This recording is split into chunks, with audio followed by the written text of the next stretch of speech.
Labdien! Sveiki, jaunieši! Ceru, ka jūs mani dzirdat un redzat. Es esmu Anete Biķe, Jauniešu saimas vēstnese. Esmu bijusi 6. un 7. Jauniešu saimas deputāte, un Jauniešu saimas projekts man vēl ar vienu ir ļoti tuvs un mīļš, jo tas ir ielicis man pamatus ļoti daudzām aktivitātēm, ko es esmu tālāk dzīvē darījusi, mācījusies, studējusi Francijā un tagad uzsākusi arī profesionālās darba gaitas ārlietu ministrijā. Tāpēc ļoti priecājos šodien ar jums būt kopā, pastāstīt par savu pieredzi par Jauniešu saimas projektu, pastāstīt par pieteikšanos Jauniešu saimā šajā gadā, kā arī dot vārdu lektoriem, jums šodien pastāstīt vairāk par ideju ģenerēšanu un par publisko runu, par argumentāciju, par argumentu veidošanu. Mums vēlāk pievienosies eksperti, kuri pastāstīs par šīm tēmām. Es labprāt iesāktu ar nelielu prezentāciju par to, kā šogad tiek organizēta jau 12. jauniešu saima.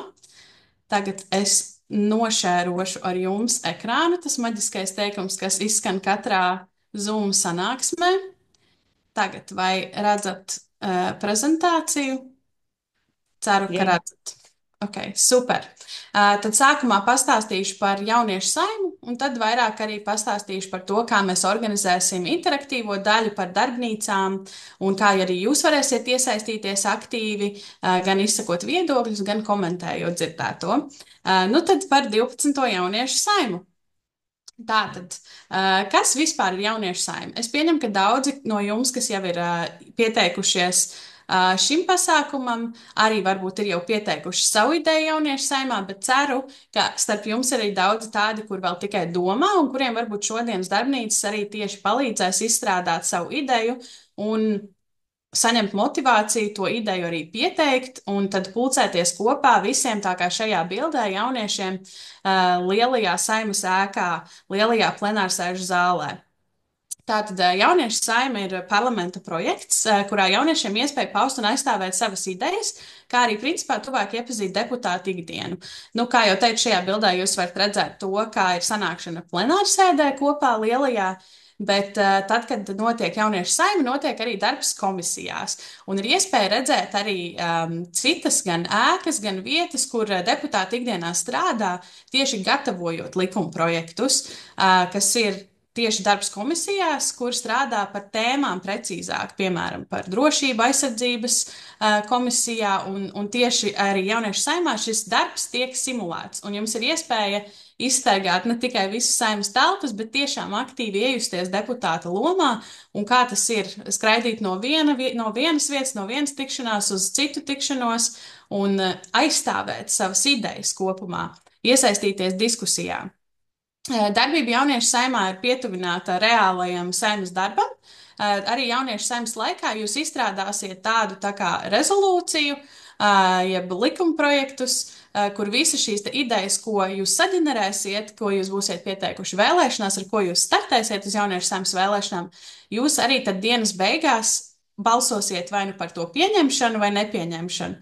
Tā kā šodien esiet ausīgi un klausieties ekspertu ieteikumus par to, kā argumentēt un aizstāvēt savus viedokļus, lai arī par jūsu pieteiktajām idejām pēc tam tālāk balsotu arī citi līdzcilvēki un citi jaunieši, kas būs tajā dienā ieradušies arī jauniešu saimā, pārstāvēt savas idejas. Tātad vēlēšana šogad norit līdz 18. martam. Jūs varat pieteikties mājaslapā jauniešu saima.lv. Arī pēc prezentācijas es ātri parādīšu, kā ir pats anketas aizpildīšanas process. Diezgan vienkāršs, un tur nav daudz, kas jāpild un jādomā, bet tikai tā ideja jānoslīpē. Tātad tie kritēriji, lai jūs varētu pieteikties, es domāju, ka pārsvarā no jums jau to ir redzējuši, ka jums jābūt no 15 līdz 20 gadus veciem. Es jau esmu pāraugusi labu brīdi šo vecumu, bet ļoti labprāt gribētu vēl pieteikties.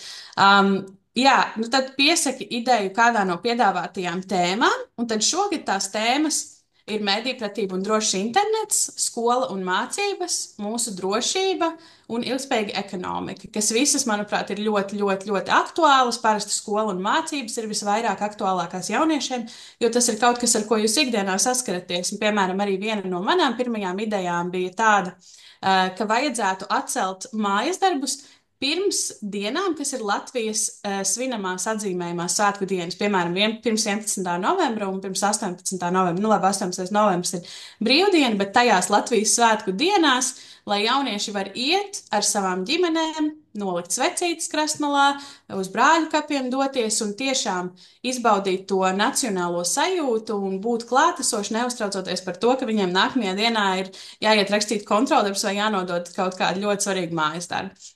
Ideja, protams, tāda maza, bet mazās idejas liekot kopā, mēs varam veidot labāku Latviju un labāku pasauli. Protams, arī drošība un ilgspējīga ekonomika tagad ļoti aktuāli temati.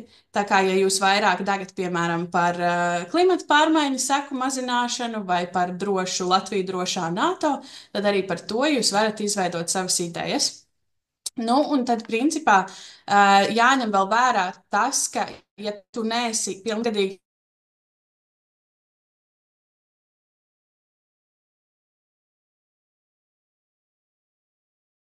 nianse, un tas ir jānosūta uz e-pastu, kas minēta šajā pašā apliecinājumā. Un tad ideju arī varēsim, kuri vēl nav pilngadīgi.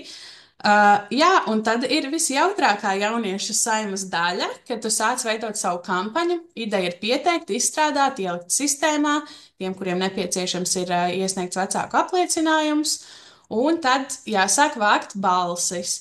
Un tas ir tiešām pats jautrākais process. Es atceros, kā bija manā laikā, kad es veidoju savu kampaņu. Nu, pirmkārt, sociālie tīkli noteikti ir viennozīmīga lieta, kur mēs ikdienā apmainamies ar informāciju, kur mēs dalāmies arī par savām idejām, par šo te savu pieteikumu uz jauniešu saimnes vēlēšanām. Arī es aktīvi liku saturu gan Instagramā, gan Facebookā, gan arī YouTube'ā liku savu uzrunu, biju nofilmējusi pie brīvības pieminekļa. Nu jā, arī gāju ielās īstenībā, un man ļoti palīdzēja gan brālis, gan draugi. Viņi ļoti aktīvi arī iestājās par manām idejām abus 2 gadus, un gājām tiešām tāpatās kā priekšvēlēšanu laikā partijas dara, gājām ielās un runājām ar cilvēkiem, un teica, ja tev pārliecina šī ideja, lūdzu nobalso par mani jauniešu saimā. Nu jā. Un tad, ja tu esi starp tiem 100 jauniešiem, kuru idejas savāc visvairāk balsis šajās elektroniskajās vēlēšanās, tad, principā, simulējot ļoti demokrātisku procesu, tu kļūsti par jauniešu saimnes deputātu. Un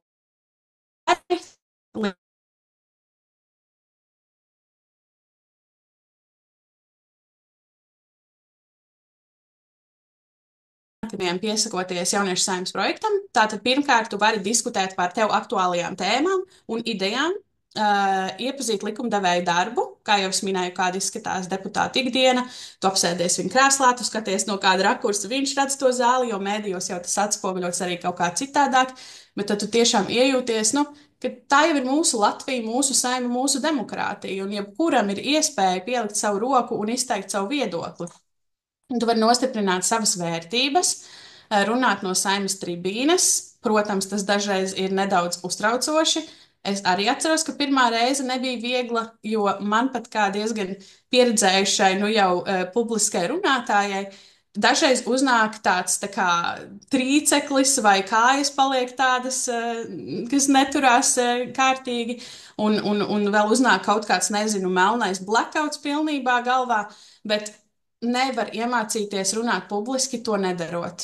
Un ļoti, ļoti svarīgi ir vienkārši pārkāpt sev pāri tajās pirmajās reizēs, aiziet, uzkāpt, un tad censties vienkārši nokoncentrēties, kas ir tas mans vēstījums, ko es gribu pateikt citiem. Tas ir svarīgi, un es gribu citus pārliecināt. Tā kā tas ir ļoti labs tests arī pārbaudīt un pierādīt sevi, attīstīt šīs te runas un oratoru prasmes. Kā arī protams, ka mēs jauniešu saimnes projektā katrs esam ieguvuši jaunus draugus un domu biedrus. Ļoti, ļoti tuvi man cilvēki ir iegūti no jauniešu saimnes projekta, ar kuriem es uzturu kontaktus gan tālāk ejot akadēmisko ceļu, gan dažādās jauniešu aktivitātēs Latvijā. Tā kā mēs esam dažādas iniciatīvas īstenojuši kopā arī vēl ilgi, ilgi pēc jauniešu saimnes projekta un tiešām paliekam kontaktā, jo vienkārši mūs sākotnēji vienoja tā pieredze šeit būt kopā un pieredzēt kaut ko jaunu kopā, gan arī tās idejas, par ko mēs runājām. Jo man, piemēram, aktuālāks ir dažādas drošības tēmas. Es iepazinos ar citiem jauniešiem, kam ir aktuāli arī drošības jautājumi. Mēs varējām gan apmainīties ar viedokļiem, gan arī kopēji veidot tādas, ka tā kā savu jauniešu koalīciju un aizstāvēt savus viedokļus pret opozīcijas viedokļiem. Jo vienmēr būs kāds, kurš tev nepiekritīs, bet galvenais ir sarunāties cieņpilni vienam pret otru. Jā, tad jauniešu saima ir 11. aprīlī. Tiem, kuri iesniegs idejas, kuras būs ar šīm 100 visvairāk atbalstītajām idejām, tad tiekamies ar tiem, kuri izturēs šo konkursu demokrātisko. Un es labprāt vēl ātri jums parādītu, kā tas izskatās arī mājaslapā, kad jūs piesakat savu ideju. Tātad šeit es esmu jau iegājusi savā profilā jauniešu saimas, jauniešu saima.lv. Šeit var nedaudz vairāk palasīt par to, kas ir jauniešu saima. Es ticu, ka daudz no jums jau to ir izpētījuši. Šeit arī ir atskaite, kur cik ilgi vēl notiek vēlēšanas, cik ilgi var pieteikt savu ideju. Un te tu vari pieteikt ideju, piesaki ideju, vai arī augšā pie sava profila. Tad piesaki ideju, es te jau esmu savadījusi. Tā, esmu no Rīgas. Nu, es neesmu dzimusi 2005. gadā, diemžēl, bet jums arī ļauj pieteikties tikai, ja jūs esat šajā te vecumā 15 līdz 20 gadu rādījusā. Nu jā, un tad ir jāiepazīstās ar jauniešu saimnes nolikumu. Un tad, kad jūs esat to izdarījuši, tad jums jāpiesaka ideja. Kā jau teicu, man, piemēram, svarīgas ir drošības tēmas. Nu, piemēram, mana ideja, ja es vēl varētu pieteikties jauniešu saimā, būtu par Latvijas atbalstu Ukrainas pievienošanai NATO. Un šeit, pie plašāka idejas izklāsta, es rakstītu par to, ka Ukraina jau šodien cīnās par mūsu drošību, un tāpēc viņai būtu vieta NATO kopienā. Un tad šeit arī jums šodien būs darbnīca par argumentāciju, tad šeit pie tā plašākā idejas izklāsta jūs rakstat savus argumentus, kādēļ jūsu ideja ir svarīga. Un tad jūs varat izvēlēties savus komisiju prioritātes, jo, kā jau minēju, būs darbs komisijās pirms darba kopā visiem tajā lielajā telpā, ko sauc par plenārsēžu zāli. Nu, un šeit tad es noteikti liktu savu aizsardzības komisiju augšā kā pirmo prioritāti. Nu, man arī interesē gan izglītība, gan medīpratība, un uzlikt izglītību, medīpratību un tad ekonomika. Un tad arī jūs ideju varat publicēt, un par jauniešu saimu es uzzināju saimnes organizētā pasākumā. Tā jūs varēsiet atbildēt šodien. Es droši vien iepriekš būtu atbildējusi kā no sociālajiem tīkliem. Bet jā, tā, tas bija īsumā par jauniešu saimu. Un tagad es labprāt gribētu dot vārdu jau mūsu šodienas lektoriem īsumā par to, kā mēs organizēsim darbu.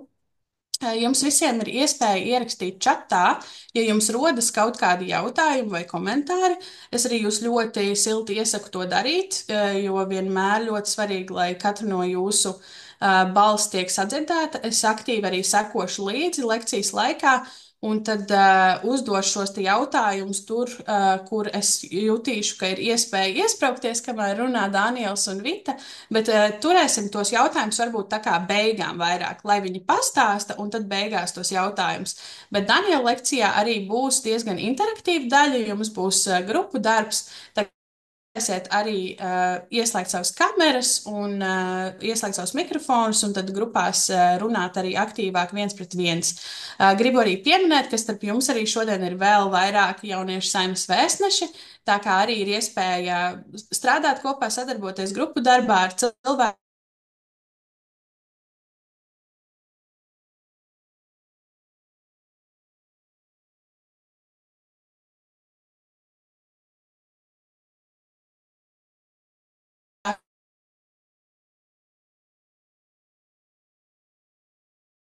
Saimas.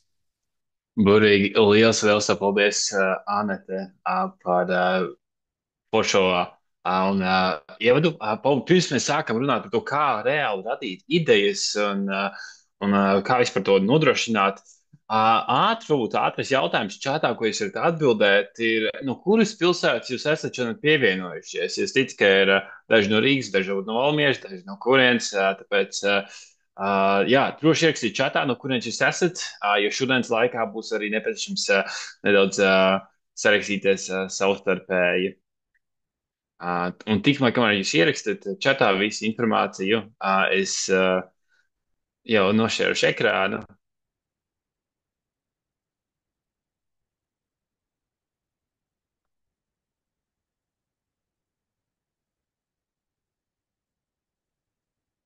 Burvīgi.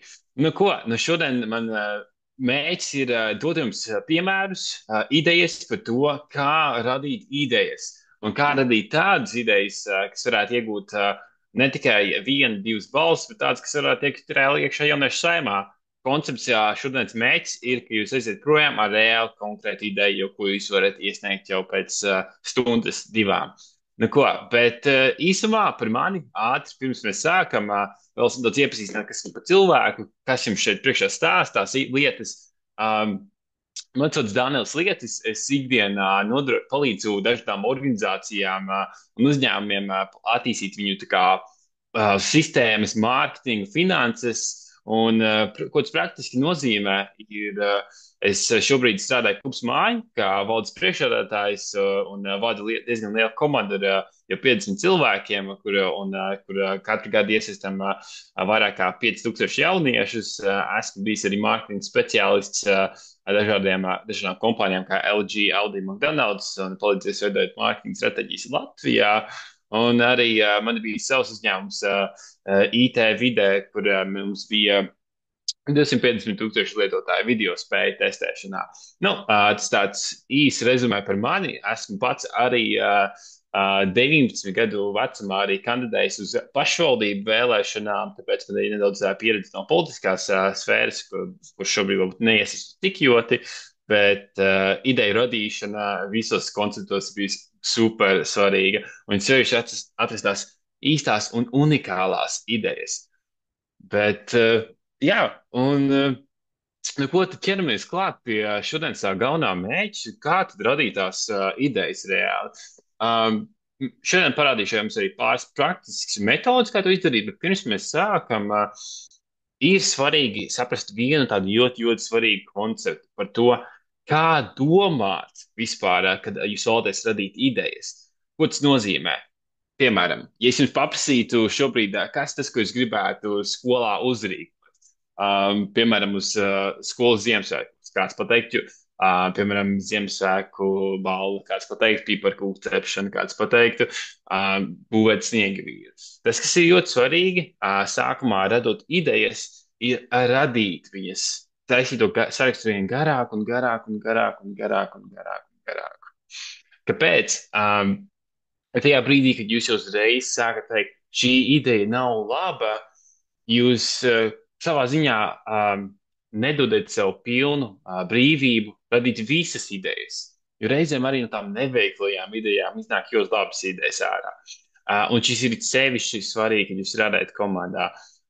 Jo vairāk idejas cilvēki radīs, jo lielāka iespēja, ka viņi pēc tam radīs ar vien vairāk un vairāk idejas. Un tagad tās idejas ir sērveidotas, par kurām mēs šodien runāsim, kā viņas izveidot.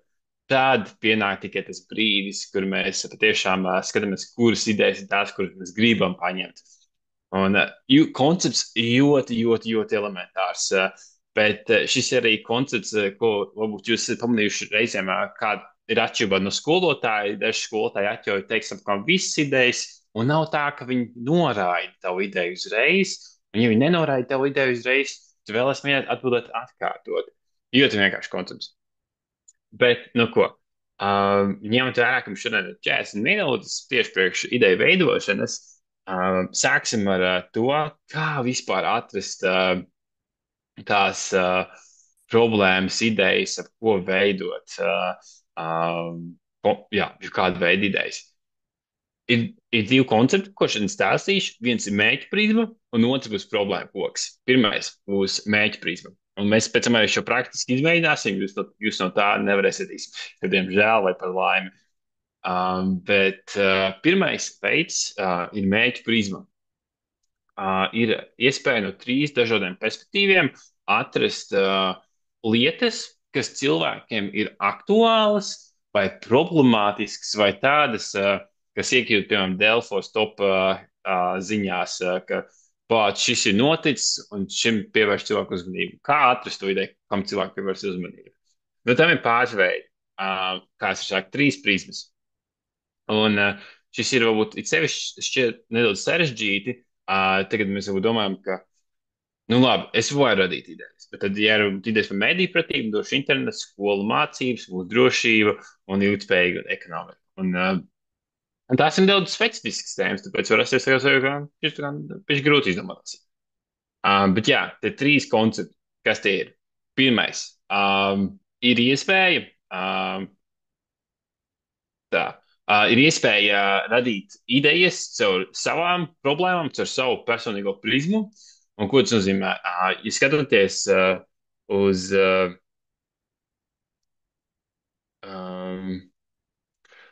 jā, ir pirmais veids, kā ir skatīties ar savām problēmām, ar savu personīgo prizmu. Ko tas nozīmē? Ka, piemēram, atbildot uz jautājumiem, tagadnē, kas jums ikdienā rada diskomfortu vai grūtības? Piemēram, kāds pateiks mājas darbi. Tieši tas bija ļoti labs piemērs, to, ko Anete iepriekš teica, pie mājas darbi tieši pirms svētku dienām. Vai kontroldarbi, vai konkrēti priekšmeti, vai kas jums šobrīd rada diskomfortu? Jums radīsies kaut kāda problēma. Vai arī pagātnē, kas noticis pēdējā pusgada laikā, kas likās tāds, tas bija tik nepatīkami vai neloģiski, kāpēc skolā apmēram pašpārvaldes viedoklis netika ņemts vērā vai iekavs tam līdzīgi. Un nākotnē tad ir attiecīgi skatoties vairāk par to, kas jums uztrauc. Jūs skatāties, vēl bieži jums uzdod jautājumu, kur jūs būsiet pēc 5 gadiem. Tāds, es nezinu. Un tas arī ir tāds trīs koncepti, no kuriem var izriet ārā ļoti daudz idejas. Um, un šeit ir svarīgi saprast tādas nedaudz tādas vispusējas punktus, kurus var piefiksēt. Jo pats mēs svarīgi vienkārši piefiksēt ļoti daudz ideju. Un, un attiecīgi tālāk ir paziņu problēmas, kas ir apkārt jūs apkārtējie draugi, klases biedri, ģimene. Un cilvēki, ar kuriem jūs reāli ikdienā komunicējat nedaudz maz. Un skatoties uz šiem cilvēkiem, kas tās, protams, ko es dzirdēšu no viņiem. Bieži vien jūs dzirdēsiet, varbūt jūs vecāki atnāk mājās no darba, un viņi pasaka, ak, Dievs, šodien bija tik traki, jo, vai arī no skolotājiem, tur vēl kaut kāds retorikas, ko viņi izmanto, vai no klases biedriem. Klases biedrs, varbūt jums tā nav problēma, bet jūs dzirdat, ka visiem klases biedriem tā ir problēma. Un jūs varbūt arī kaut kādā ziņā šo cilvēku aizstājat, iesniedzot savas idejas. Ja gadījumā reizēm ir tāda sajūta, un apkārt neviens īsti nestāsta savu problēmas. Var viņiem vienmēr uzdot pāris jautājumus, piemēram, savam klases biedram, kas viņiem šķiet negodīgs, vai arī kas viņiem šķiet, kas varētu būt labāks konkrētā lietā. Piemēram, kas viņiem šķiet, kas varētu būt labāks mācībās. Viņi noteikti pateiks kaut kādu ideju. Vai tas ir joks vai kaut kāds koncepts, viņi noteikti pateiks kādu ideju. Trešais veids ir skatīties uz citu problēmām, kas nav jūsu problēmas, paziņu problēmas, bet apkārtējo cilvēku problēmas, citu plašu cilvēku vai varbūt kaimiņu, jebkuru citu skolu, bet ārpus jūsu standarta burbuļa. Tas varbūt sevišķi tiem cilvēkiem ir aktuāli, kuriem varbūt nav klases biedri, kam uzjautāt šādus jautājumus, vai jūtas neveikli, negribās īsti to darīt. Un tur var tad skatīties, kas tie punkti, ko esat dzirdējuši mēdījos, kas ir tie punkti, ko esat dzirdējuši sociālos mēdījos vai kādos Facebook grupās.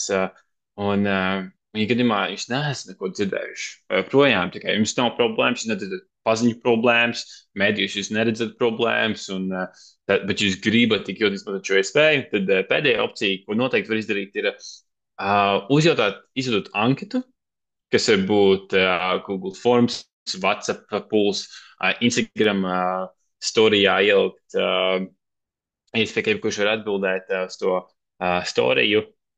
Ar jautājumu, ja tu varētu mainīt vienu lietu, kas ir tas, kas tev nāk pirmais prātā. Un ar šādu jautājumu noteikti dabūsiet kaut kādas pamatīdējas. Un tas, kas ir svarīgi, iegūstot šādu viedokli, vienmēr skatīties, kas ir tas visbiežāk iegūtais viedoklis no apkārtējiem cilvēkiem.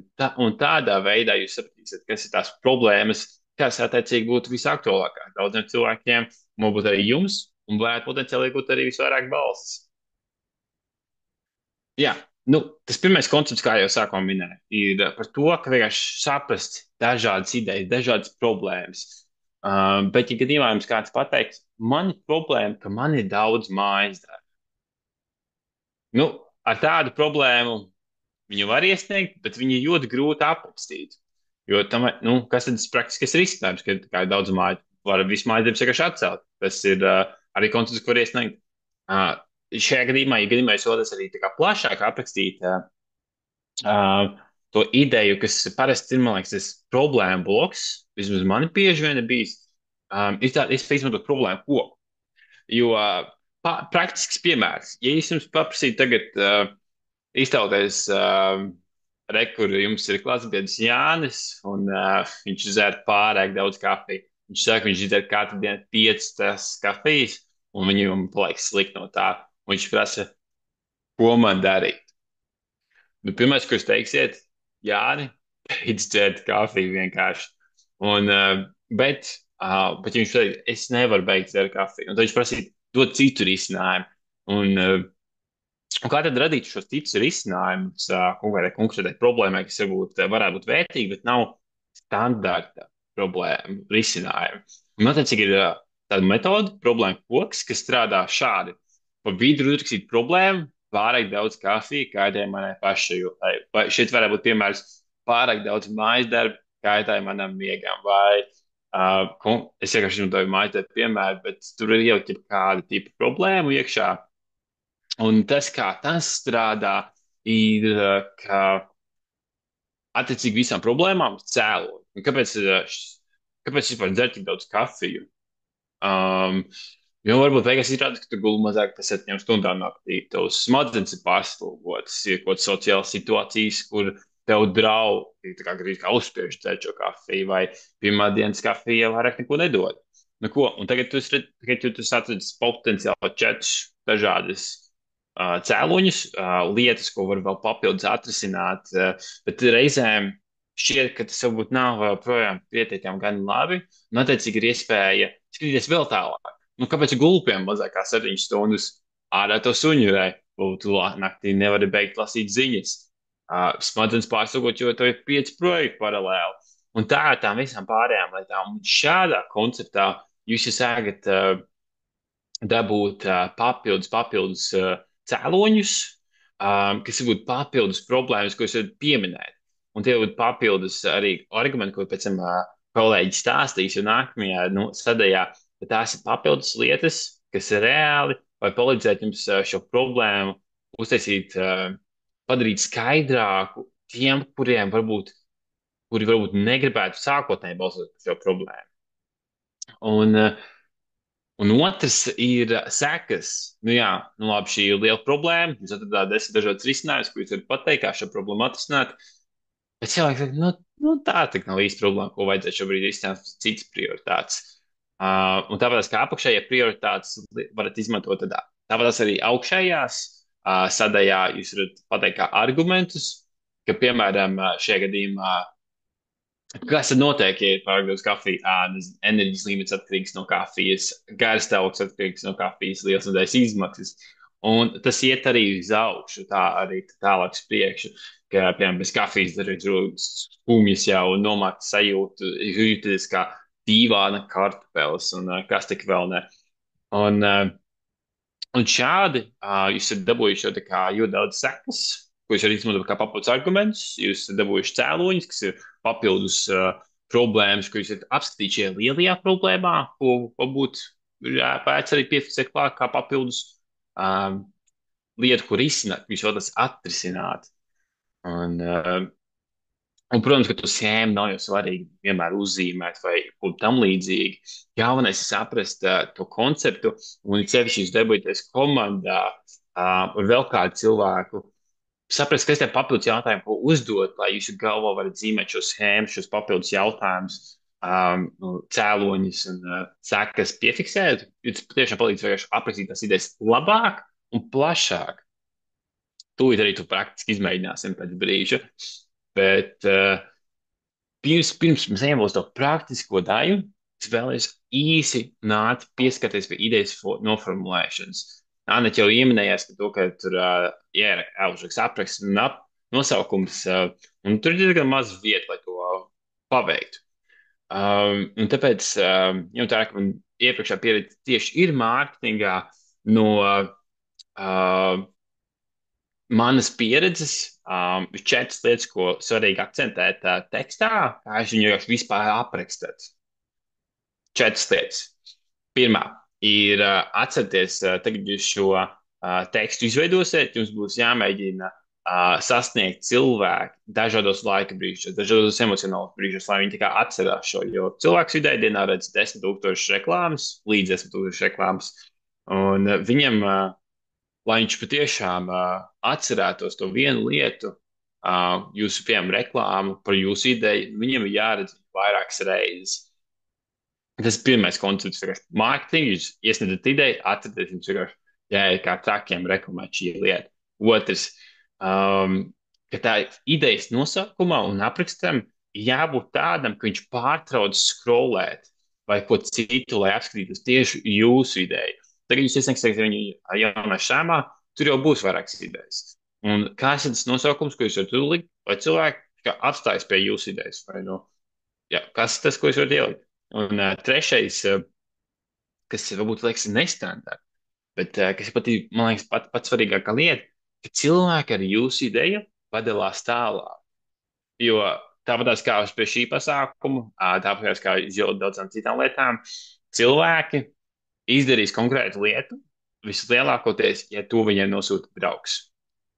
Tas ir no mūsu pētījumiem, gan organizācija klubs māja, gan pētījumiem aģentūrā, gan lieliem uzņēmumiem. Vislabākais veids, kā dabūt cilvēkus, ir, ja viņi uzveicina draugu. Attiecīgi, beigās vienkārši padalīs šo ar draugu vai aprakstīt to tā, ka viņi vēlās šo pasūtīt draugu.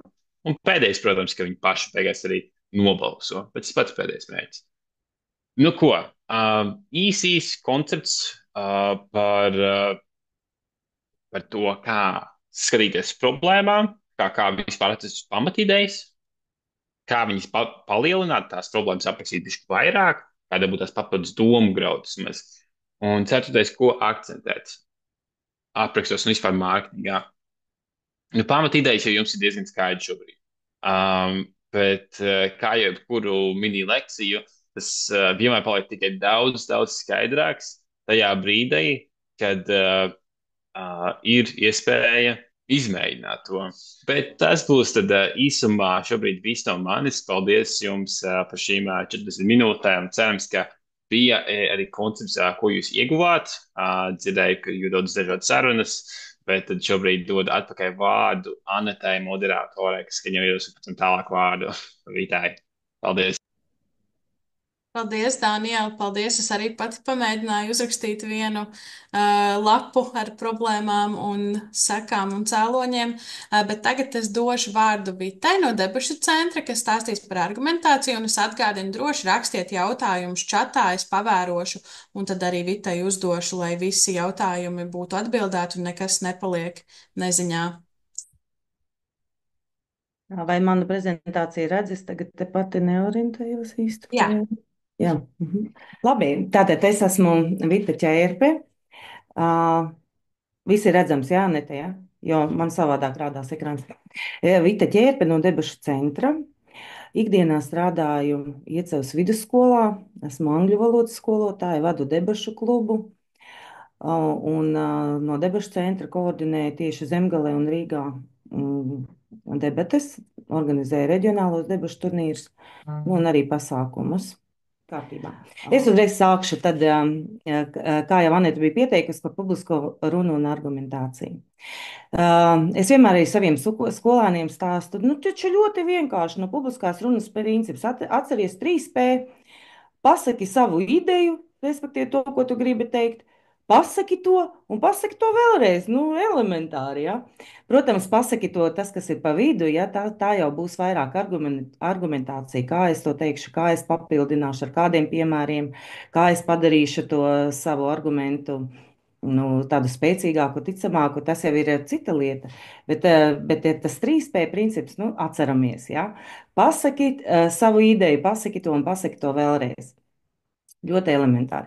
Līdzīgi arī te var analoģiju saredzēt arī ar esejām. Jums taču jāraksta esejas, un es paskatījos, tad, kad Anete šēroja to pieteikumu, savas idejas, viņa jāraksta, es tā sapratu, tur nav jāieraksta, ja? Nu, tā kā runa. Nu, un tad, kad jūs rakstīsiet, nu, tas ir tā kā mini-esej, būtībā publiskā runa. Jums ir jābūt ievadam, jābūt iztirzājuma daļai, un jābūt nobeigumam, un tieši tāpat ir ar publisko runu.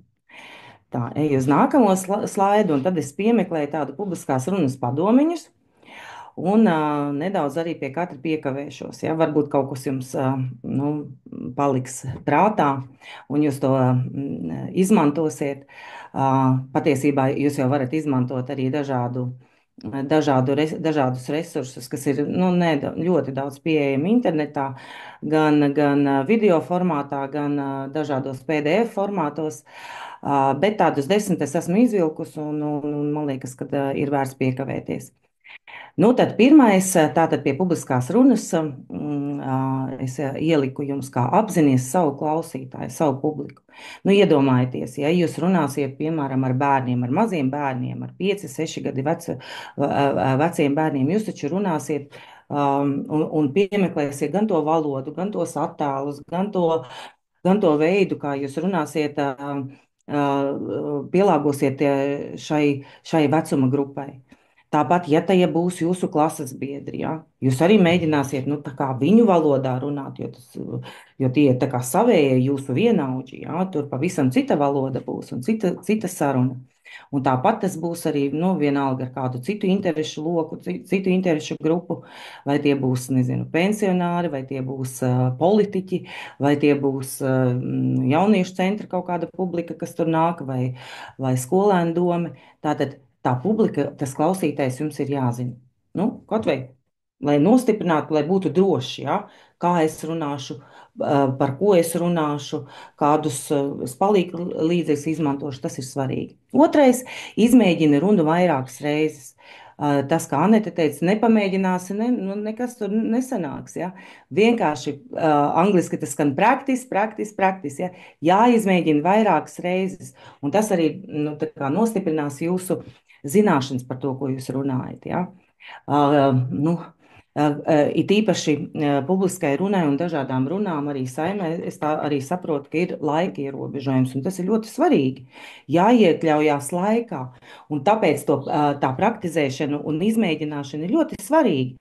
Kaut vai es ņemu taimeri, runāju vai spoguļu priekšā sākumā, vai vienkārši, ja pie galda taimers man priekšā ir uzlikts, un es runāju. Un tad reizēm sanāk tāda situācija, ka es esmu jau pateicis visu to, ko es biju domājis, ja, gan man ir skaisti, gan ievads, gan tās iztirzājuma daļas, gan nobeigums, un man ir, es par ātru, man ir vēl laiks, un tad, ja es esmu pirms tam to konstatējis, izmēģinājis, tad man ir 2 ceļi. Vai nu es izmēģinu nākamajā reizē to runu lēnāk, skaidrāk, ar pauzītēm, varbūt kādu retorisko jautājumu es pielieku klāt, vai nu man ir otrs ceļš, es papildinu, ja, ar vēl informāciju, vai nu pie ievada vai nobeiguma, vai vidus daļā pie argumentācijas. Trešais padomiņš - izmanto atgriezenisko saiti. Ko tas nozīmē? Tas nozīmē gan pirms, gan pašas publiskās runas laikā. Piemēram, pirms, kad es trenējos un esmu uzrakstījis savu runu, savu ideju, tagad man publiski būs taču jāuzstājas, un es norunāju šo runu mammai. Es norunāju kaimiņam, es norunāju savam draugam, un noteikti viņi man dos kādu padomu vai apstiprinājumu tam, ka es esmu labi visu izdarījis un ko vajadzētu vēl papildināt, vai viņi teiks, nē, tu šito ņem ārā un runā kaut ko citu. un papildini tādā veidā, izmanto tādus žestus, stāvi tā, uzvelc to, ņemiet tos padomus vērā gan pirms. Un pašas runas laikā, kad jūs uzstājaties par atgriezenisko saiti, es domāju, ka jūs piedāvājat atgriezenisko saiti. Nu, piemēram, kaut vai paši sevi, nu, varbūt nenovērtēt, nu, jā, arī novērtēt kaut kādā gradācijā, vai viss izdevies vai nē, vai arī par to tēmu, vai jūs sapratāt, vai ir kādi iebildumi, vai vēl kaut kādi papildinājumi. Tas viss, ka jūs piedāvājat tiešo vai netiešo atgriezenisko saiti publiskās runas laikā, vai pēc tās, kad jums jau notiek tas lielais notikums, tas jums dos nākamajām reizēm tādu pārliecību un ceļa maizi darīt labāk. Jo tiešām ne tikai tad, kad es pirms publiskās runas patrenējos vairākas reizes un sevi izmēģinu un saņemu apstiprinājumu, ka viss ir labi, bet arī tad, kad es esmu to pasākumu novadījis un arī tad ņemu vērā kaut kādas nianses, padomus, novērtējumu, kā darīt labāk nākamreiz. Un tā noteikti būs. Nākamais, ceturtais solis - esi tu pats. Nu, iedomājieties, jums taču pirms tam tik daudz ir jāparedz, ka es tagad esmu izdomājis, jā, kā iepriekšējais kolēģis norunāja idejas, esmu ģenerējis. Es jau tur vienā istabiņā biju, nemaz nav tik viegli arī to ideju izvēlēties, un pēc tam es izvēlējos, un pēc tam man viņa jāpauž. Un tad notiek kaut kāds sarunu process, un tad jūs saprotat, ka jūs esat vienaudži un vienādi domājat. Uh, kas jums dod tādu kā iedrošinājumu, un jums vairs nav jātēlo, ka jūs tur, piemēram, esat varbūt tās pārāks vai zinošāks, varbūt tās netik ļoti zinat to tēmu, gribat noslēpties, lai nebūtu par to jārunā. Nu, respektīvi, jums nav jātēlo. Jūs jau tā pirms tam tik daudz ko gatavojaties, nevajag gatavoties arī tēlot. Nu tā, esiet jūs pats, esiet brīvāks. Tas arī dos tādu.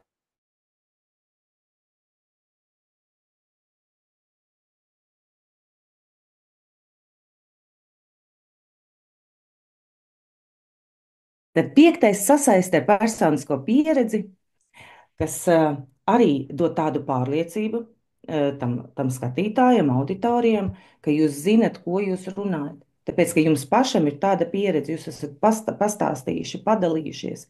Un pat ja jums nav tāda personiska pieredze, tas pārdzīvojums, jūs esat redzējis, kā to piedzīvo un pārdzīvo citi līdzcilvēki. Tātad vienalga, jums ir pieredze, ar ko dalīties, un jūs zinat, ka tā ir problēma, ka tā ir ideja, ko jūs gribat izvirzīt uz kaut kādiem personiskās pieredzes balstītiem, tādiem pieredzējumiem, pārdzīvojumiem. Un vienmēr personiskā pieredze arī nodara un ir tuva jebkuram cilvēkam. Tāpēc, ka noteikti kāds arī to ir tā piedzīvojis caur savu prizmu, un tad jūs nejūtīsieties viens, jo kāds jau mās ar galvu un teiks, jā, man arī tā ir bijis, un tad varbūt tās pat iesaistīsies sarunā, jā, un ir tā, un tad jau vispār jūs varēsiet būt atbrīvotāki. Ja jums paredzēts arī publiskās runas laikā kaut kāda tāda interakcija, respektīvi parunāt arī ar publiku. Tas viss būs jāņem vērā. Nākamais - veido acu kontaktu. Nu, pieņemsim, es arī vienmēr paskatos, teiksim, ziņās vai citos masu mēdījos, kā runā prezidents, kā runā kādi valdības vīri vai vienalga, kādi deputāti, ja. Viņi vienmēr ir tā sajūta, ja tagad mēs sēžam kādi 3 ģimenes locekļi pie dīvāna, un tā sajūta, ka viņi visus mūs redz.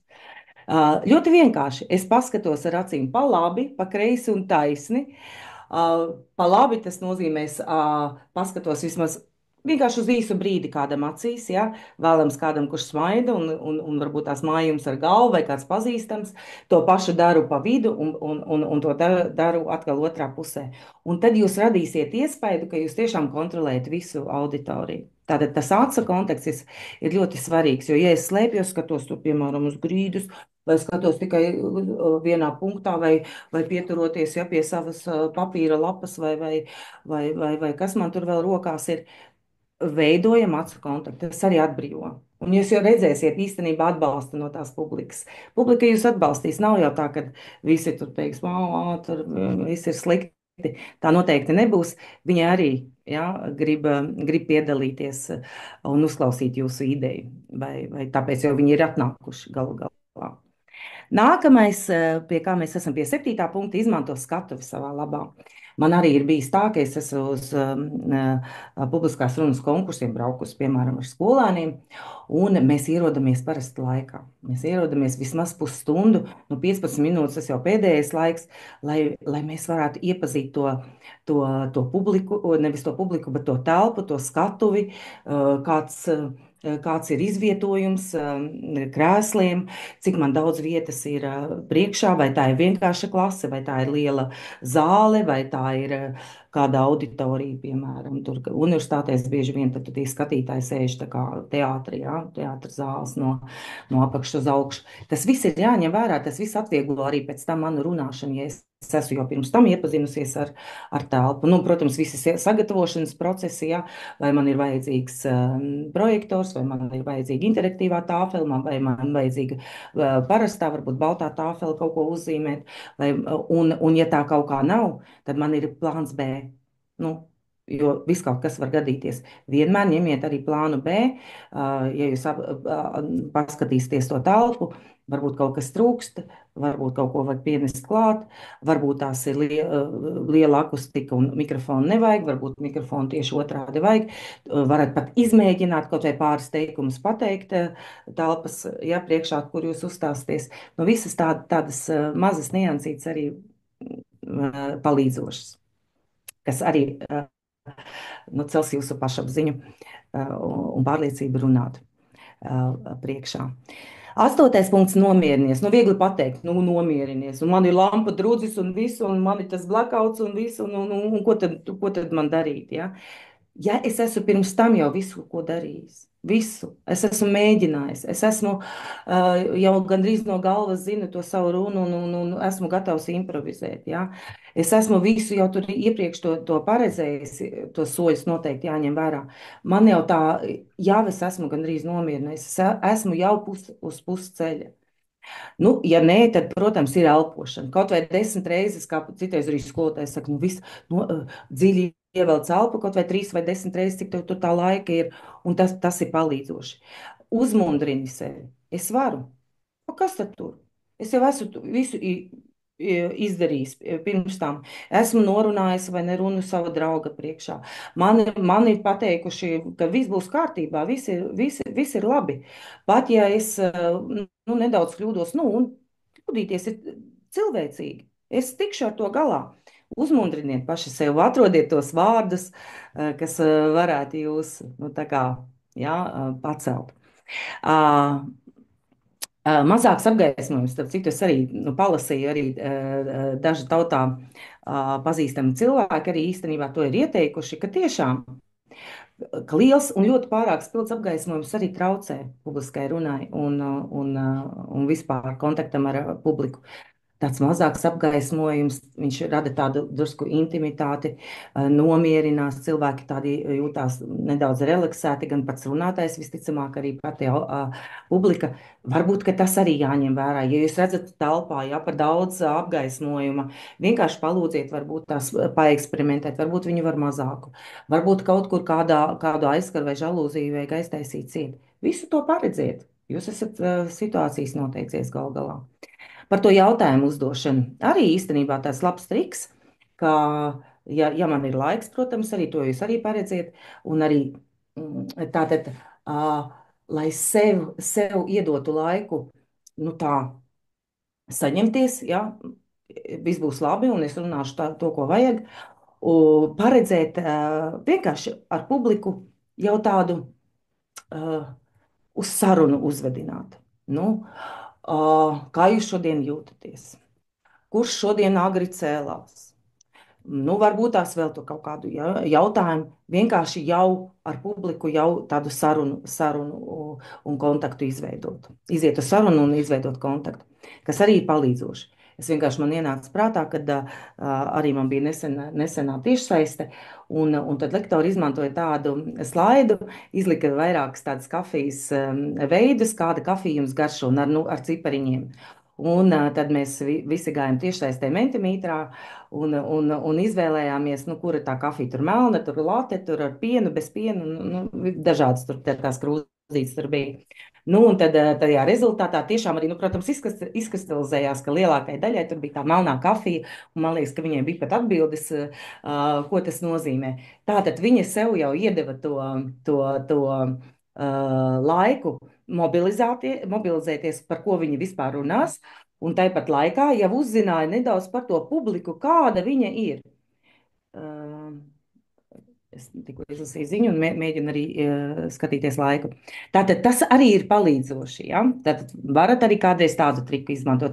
Nevajag būt varbūt pārāk daudz to jautājumu, bet tādu trikiņu, lai vienkārši, ja? Lai jau relaksētāka tā atmosfēra kļūst. Vizualizēt. Arī lasīju, arī tautā pazīstami cilvēki, arī, kas ir gan mākslinieki, gan dziedātāji. Viņi arī vizualizē citreiz. Viņi, piemēram, vizualizē jau beigas, piemēram. Es esmu uzstājies, un manas uzstāšanās beigas, es esmu paklinījies, aizgājis, un visiem labi, un viss patika. Vai aplausus jau vai kaut kādus paredzamos jautājumus jau vizualizē, un kā viņš to atbild. Varbūt arī tas ir palīdzoši.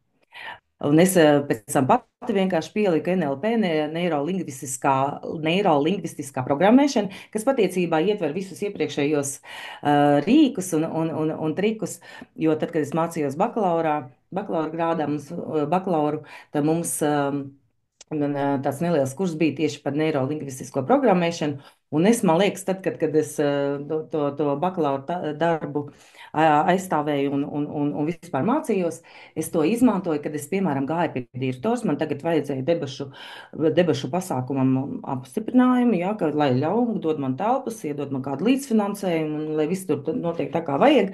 Un es jau pirms tam jau vizualizēju, kā es ieeju, pirms tam es uzdodu jautājumu, pasaku kaut ko ļoti pozitīvu. Tam cilvēkam, kam es kaut ko prasu, cik jūs tur labi izskatāties, vai kur jūs tur nopirkāt, vai varbūt to jaciņu, nu, ja tā ir sieviete, protams, ja, vai, respektīvi, tas bija man pārdomāts triks, un, nu, es nezinu, man vienmēr ir tā bijis, kad es jau iztēlojos, kad es sev par labu pozitīvi domājot un pozitīvus uzvedošos jautājumus uzdošu, un jau iztēlošos kā apstiprinājumu, kā pozitīvu apstiprinājumu manam projektam, nu, man vienmēr ir bijis tā, kad es esmu saņēmusi atbildi jā.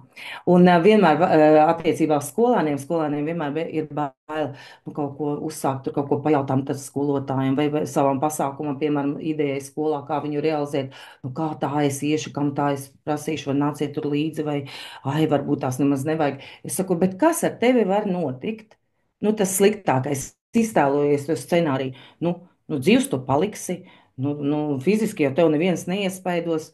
Sliktākais scenārijs ir, tu saņemsi atbildi nē.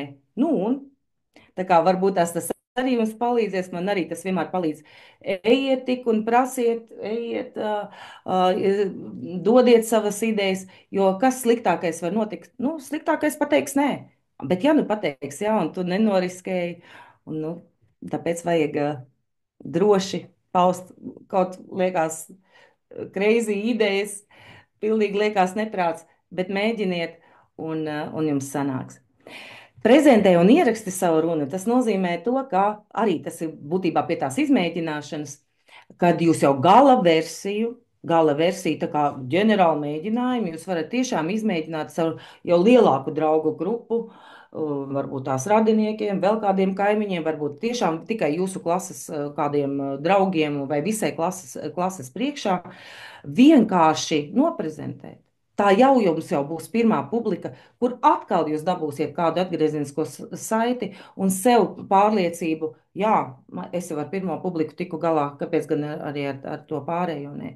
Jo, piemēram, man tā ir bijis, ka man meitas jau pabeigušas augstskolu, gan bakalaura, gan maģistra grādu, viņas arī tiešām pasauca kaimiņus. Nu,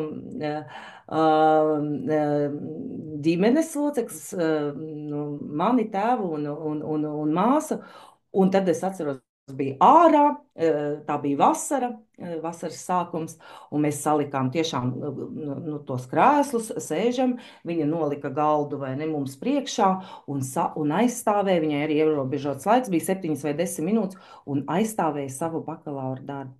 Un saprotiet, kāds atvieglojums un pārliecība, kad mēs teicām, jā, cik forši, un varbūt tās izdara vēl tā, un uzdevā vēl precizējošos jautājumus. Un tas bija palīdzoši, un par laimi nolika tiešām uz 9, 10 tiešām maksimālo aizstāvēja savus jā, bakalaura un maģistra grādus. Varbūt tas arī jums būs palīdzoši. Dariet tā, tas noteikti būs iedvesmojoši. Un pabeidz ar runu ar spēcīgu kopsavilkumu. Vienmēr atcerieties, tas, ko saka pirmo un pēdējo, tas visnotaļ paliek atmiņā visilgāk un nu, varbūt ne visilgāk, bet uzreiz. Jo tas, kā jūs iesākat un kā jūs pabeidzat runu, nu, tas ir ļoti svarīgi. Tas, ko jūs sakat pa vidu, tas ir svarīgi, bet tas nav varbūt tās psiholoģiski tik ļoti nepaliek atmiņā. Tāpēc vēlreiz obligāti jāpasaka kopsavilkumu, ko jūs bijāt pateikuši. Tātad pasaki to, un pasaki to vēlreiz liekas, nu priekš kam? Vajag apkopojumu īsumā vēl par to, ko jūs esat runājuši, un varbūt pat kāpēc jums tā ideja tik ļoti ir svarīga, tā nobeigumā īsumā ir jāpasaka. Līdzīgi kā secinājumi esejās. Tā, es kontrolēju laiku, eju tālāk. Tā, ejam, kāpēc viņš man nespiežās? Kaut kas man, jā, to es nebiju paredzējusi. Nu ko, tad kas ir arguments? Varbūt tās čatiņā, nu ļoti, ļoti īsi, varbūt kādu minūtīti pagaidīšu. Un Aneta, varbūt palīdziet man arī, jā, jo. Jā, es skatos, ja kāds sekoja čatam, ja kāds var ierakstīt argumenta definīciju. Noteikti. Vienkārši saviem vārdiem, jo nepareizo atbilžu nav.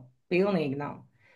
Aha, arguments ir loģisks. Es varbūt tās, jā, es redzu, es varu palasīt. Tā. Tā. Loģisks pamatojums vai pierādījums, kas atbalsta viedokli, ļoti tuvu pamatots spriedums, jā, nu te laikam debatētāji varbūt tās jau ir arī šeit pievienojušies, jo izklausās tā. Savas pozīcijas izskaidrojums, viedoklis, kas ir pamatots ar faktiem, ļoti labi, ļoti labi. Nav tā tikai, ka savs viedoklis, bet ar faktiem. Nu, kā jau es pieminēju, ja, kad nu, nav jau nepareizi atbilži. Ja, visas atbildes ir pareizas. Es tulīt samazinu savu ekrānu. Nu, un tad nu, tikai tiešām dažas un arī izskanējušās, ko jūs arī esat uzrakstījuši. Definīcijas es arī apkopoju te nedaudz, viņas iespējams ir pat vairāk. Jā, tas ir pierādījums balstīts uz pierādījumiem balstīts pamatojums, tā tas ir. Nu, citi vēl papildina, ka uz loģiskiem pierādījumiem, bet, nu, laikam tā arī, nu, kā man ir jāsasaista, lai kaut kāda loģiskā ķēdīte veidotos, ka mani tie pierādījumi un tie paskaidrojumi attiecas uz argumentu. Nu, tas tā ir tā loģika. Arguments ir mēģinājums pārliecināt oponentu par savu ideju. Nu, ja tā ir publiskā runa, ja jūs saimā uzstājaties, tad nu, ne jau oponenti, bet publika. Ja? Tas vienkārši vairāk vai mazāk uz debatēm attiecās. Arguments balstās uz paskaidrojumu, pierādījumiem un secinājumiem, kas man patīk, jo tas sasaistās arī ar publiskās runas 3P principiem. Un argumenta mērķis ir pārliecināt publiku, nu, protams, nu, mēs gribam, lai mūsu ideju atbalsta un sadzird, ja, un tad mēs liekas, wow, esam uzvarējuši. Un tad tas angliskais, tas attēls, ko es esmu nu, tā uz ātro piemeklējusi, varbūt varēja arī vēl kādu labāku, bet tas ir argumenta sadaļas. Ļoti vienkārši.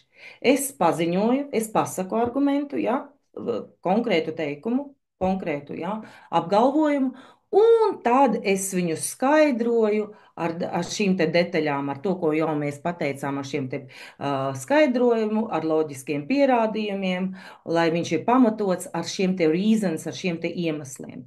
Un atceramies, ka kura ideja atbild uz jautājumu, kas tas ir tas apgalvojums,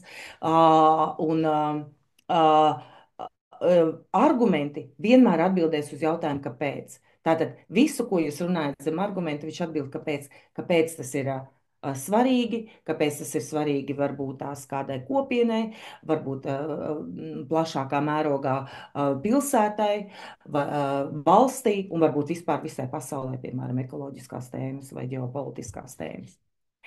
Labi, tālāk. Nu, tad arī, ja jau publiskai runāja 3P, tad arī tur, kur pa vidu paskaidro to, pasaki to, būs jums arī 4P princips argumentam. Tad tas pirmais, nu, ļoti vienkārši arī atceramies, es pasaku savu argumentu. Es pasaku vienā teikumā savu argumentu, skaidri viņu nodefinēju.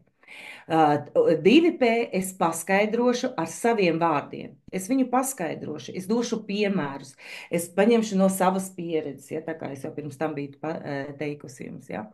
Kā saprotu, kā esmu pieredzējis to ideju, lai ir saprotamiem un skaidriem vārdiem gan man, gan publikai. Un tad, lai padarītu vēl šo argumentu stiprāku, spēcīgāku, es viņu apaudzēju arī ar pierādījumiem, ar faktiem, ar statistiku. Tā nav tikai tukša teikšana, runāšana. Tā ir uz faktiem balstīts arguments. Ja? Tā tad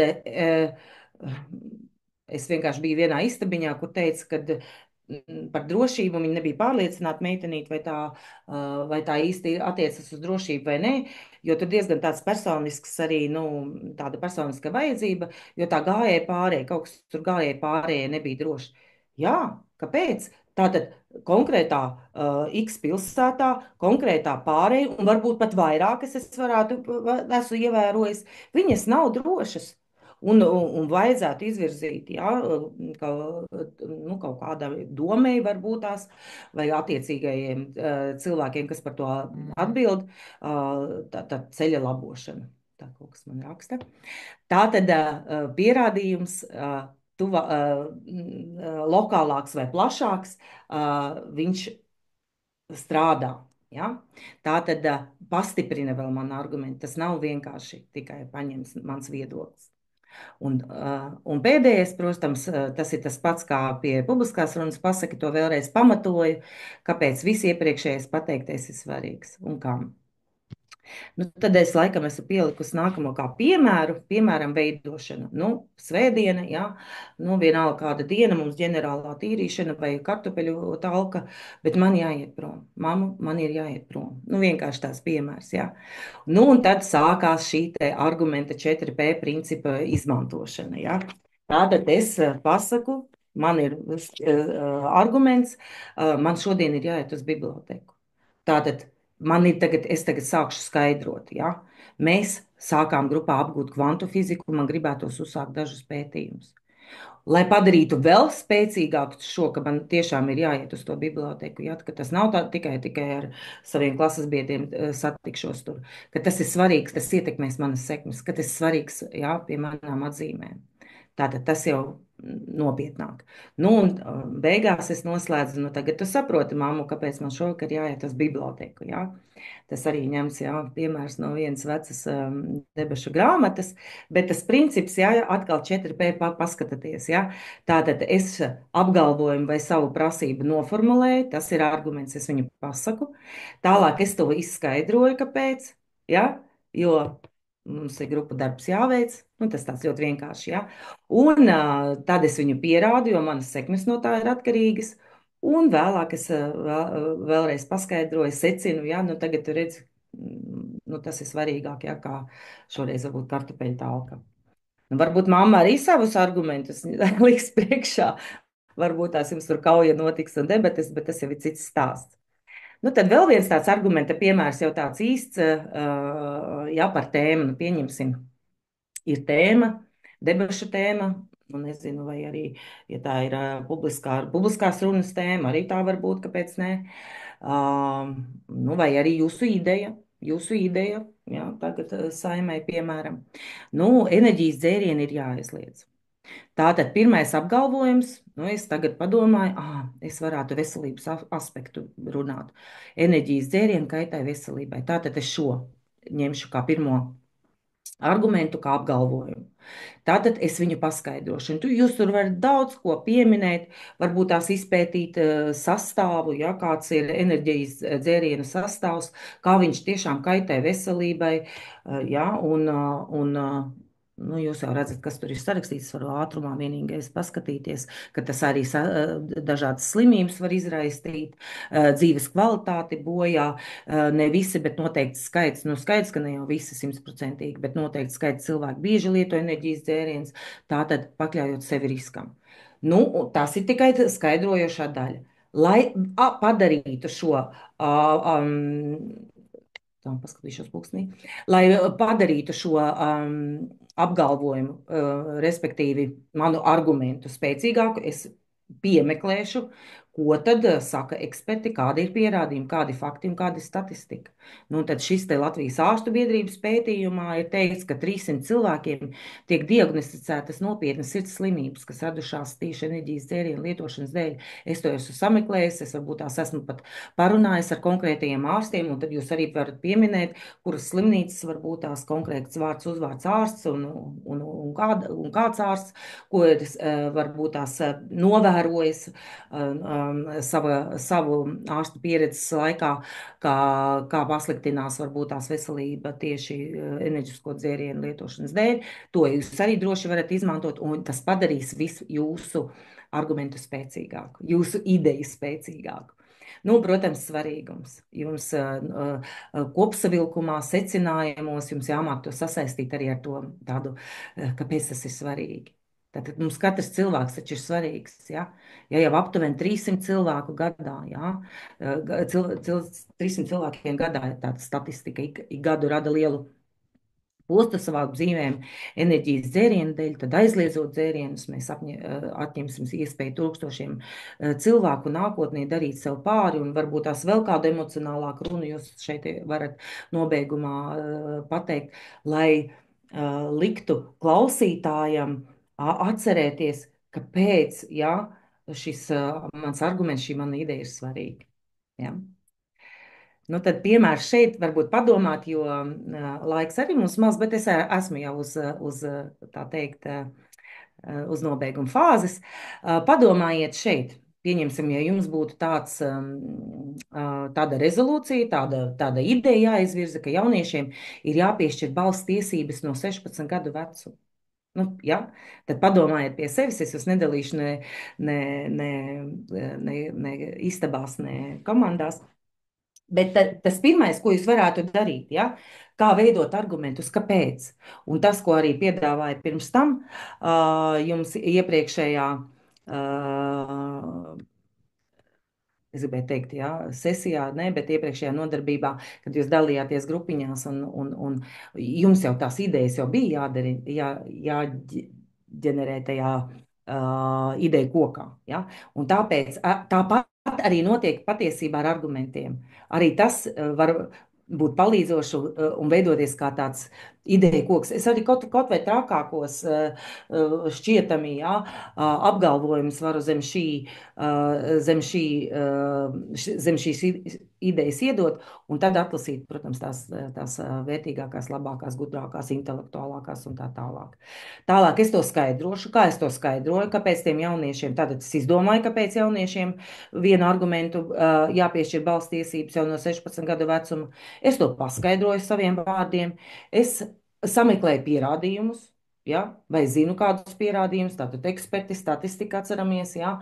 Un kādi varbūt vēlams pēdējie, arī skatāties, kad jūs izvēlaties, piemēram, pierādījumus, faktus, lai arī tie tomēr ir nu, pēdējo gadu, ja? Lai nav tie ļoti pārāk veci fakti. Ja? Un arī vienmēr kabatā, jā, paturēt to linku vai autoru, lai vienmēr būtu, kur ieskatīties, ka tas tiešām tāds pastāv un pārbaudāms fakts. Nu, un tad arī, protams, nonāk pie secinājuma. Tad kā tas varētu izskatīties, ja nākamajā, nu, piemēram, kāds no argumentiem tad varētu būt jaunieši 16 gadu vecumā spēja izteikt savu viedokli. Un par to spēju izteikt viedokli, tad jūs arī atkal sakat,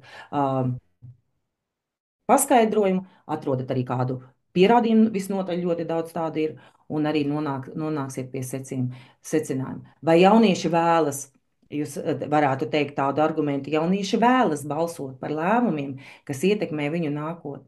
Un atkal jūs par to tagad skaidrosiet. Nu, viņi taču vēlas arī tagad ir iesaistīti, jā, nu, savu laiku tērē un velta, lai mācītos, jā, kā pievienoties jauniešu saimei, ko tālāk ar to visu darīt. Ja? Grib iemācīties, kā idejas ģenerēt, grib zināt, kā publiski uzstāties, grib argumentēt, nu, kaut vai no šodienas. Ja? Un tad jūs aiziet, atkal sameklējat pierādījumus un nonākat atkal pie secinājuma. Ja? Piemēram, viens no pierādījumiem tā uz ātro arī spriež Tivaņenkova, būtu jāatrod, ja, kāds ir tituls šim cilvēkam, kā, piemēram, viens no iemesliem varētu būt arī kā valsts populācijas novecošana.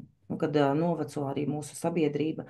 Un tātad arī kaut vai no tiem, ko jūs esat palasījuši šos pierādījumus, šos faktus, rakstus, podkastus, vienalga ziņas, arī no tiem var veidoties arguments atkal uz atpakaļ ejošā gaitā.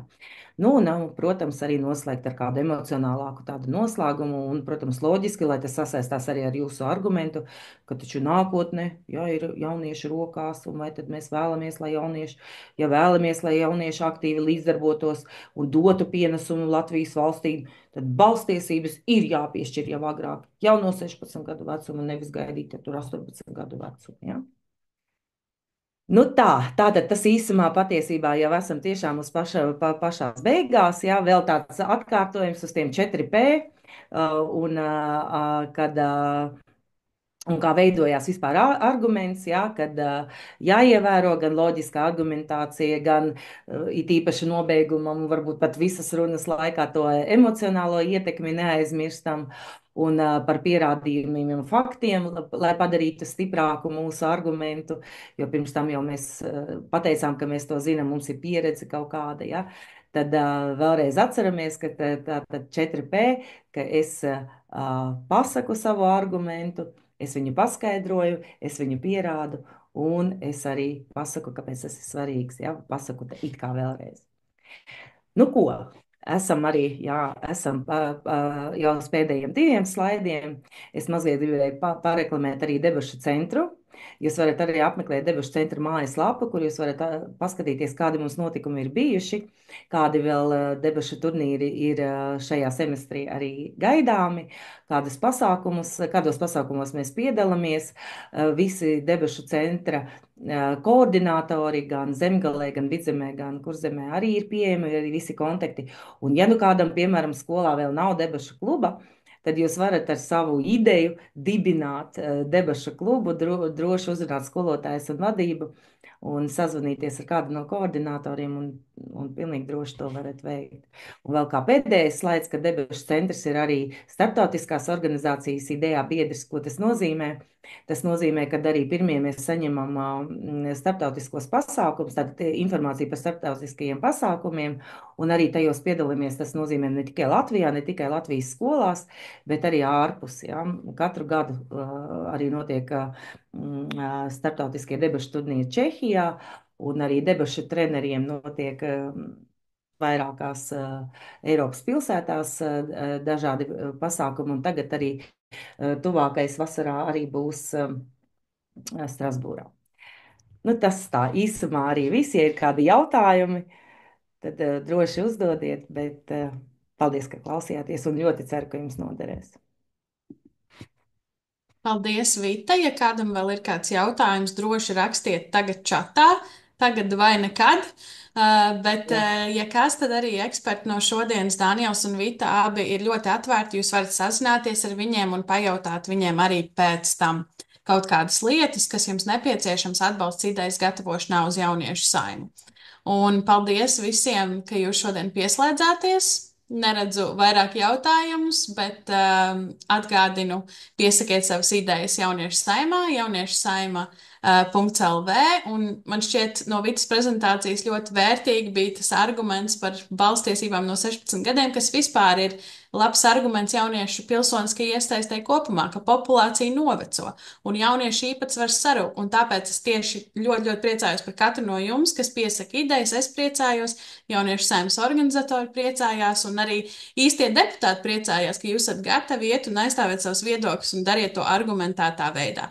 Tā kā droši sazinieties, arī varat ar mani sazināties kā jauniešu saimnes vēstnesi. Mani var atrast, esmu diezgan aktīva arī sociālos tīklos, piemēram, Instagramā. Droši rakstiet, un lai jums visiem izdodas, un ar savām idejām uz priekšu nebaidieties uzkāpt arī saimnes tribīnē, un tiekamies jauniešu saimā. Paldies jums, ka pieslēdzāties! Paldies, visu labu! Visu labu! Paldies, visu labu! Redzēšanos! Uz redzēšanos! Uz redzēšanos!